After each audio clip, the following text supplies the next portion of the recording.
जिल्ह्याभोवती चौकशीचा फास आवळला. राज्यस्तरावरून नव्या चौकशीचे आदेश, निलंबनाची टांगती तलवार.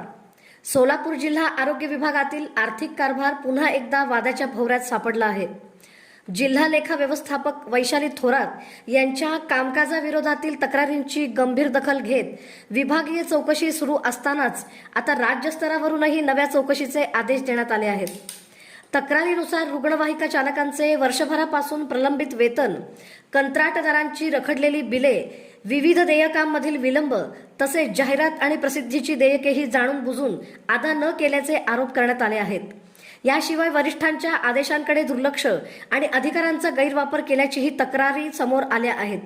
दरम्यान पंढरपूर येथील बैठकीत आरोग्य आयुक्तांनी प्रलंबित कामांवरून संबंधित अधिकाऱ्यांना चांगलेच धारेवर धरल्याची माहिती असून देयके तातडीने निकाली न काढल्यास निलंबनाची कारवाई करण्याचा इशाराही दिल्याचे समजते.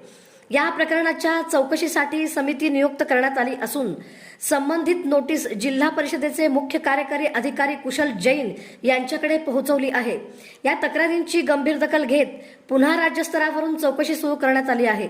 चौकशीनंतर होणाऱ्या कारवाईकडे सगळ्यांचे लक्ष लागले आहे.